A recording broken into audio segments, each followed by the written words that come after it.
So in 1946, the United States was, hunting down the worst war criminals in history at Nuremberg. But then by 1947, U.S. intelligence was actively packing bags for those exact same fugitives. Yeah, literally helping them relocate to Latin America. It's just wild. Right. Okay, let's unpack this because for today's deep dive, we are looking at how a highly coordinated state-sponsored exodus of 10,000 fascist fugitive completely subverted post-war justice.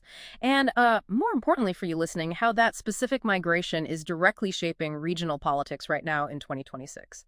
It really is a perfect case study in how global systems fail and, how those failures quietly build the world you live in today. Because you don't just move 10,000 wanted men across an ocean with fake mustaches and some bribes. No, definitely not. You need immense institutional power. Right. It functioned almost like this dark web VIP travel agency, but operated by rival governments.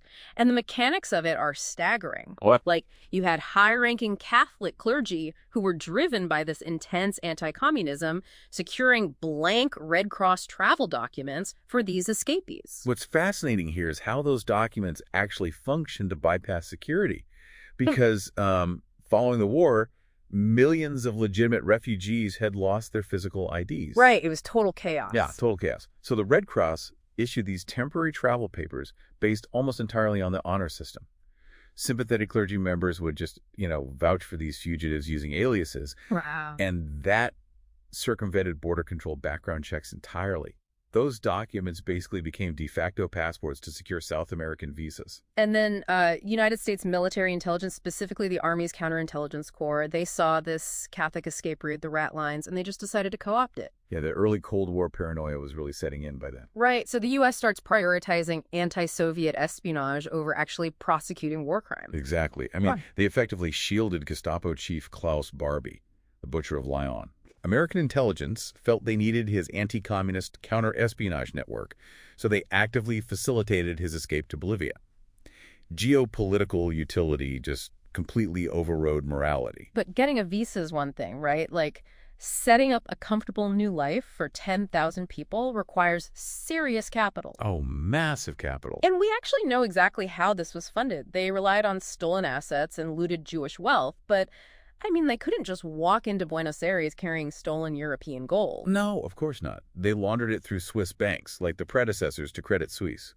They would deposit the physical loot in Switzerland, convert it into anonymous bear bonds or clean hard currency. And then wire that untraceable wealth directly into South American institutions.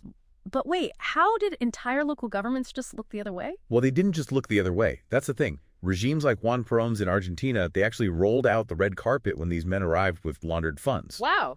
Yeah, they explicitly courted these fugitives for their military and scientific expertise.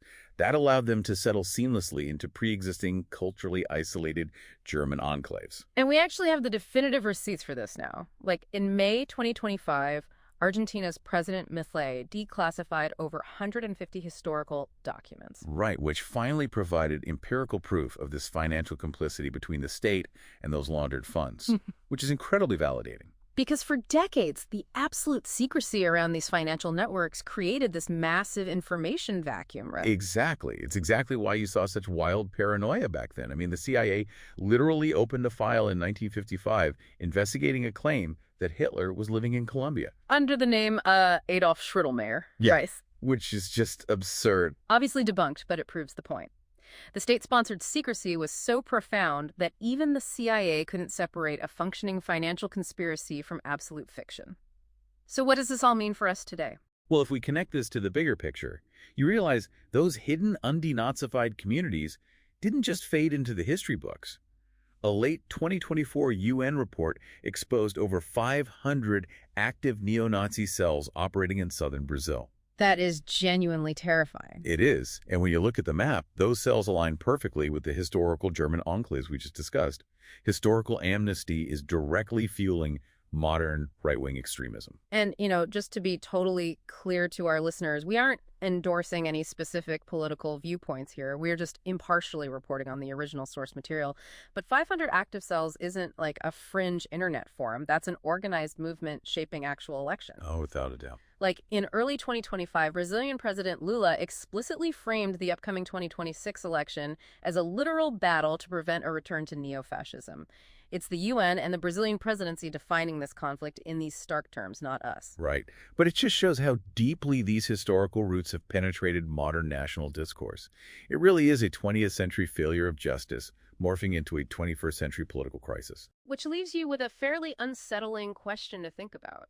If banking secrecy and state complicity successfully hid 10,000 war criminals and their wealth for decades, what modern global networks are currently hiding in our financial systems right now, just waiting for a future declassification to expose them?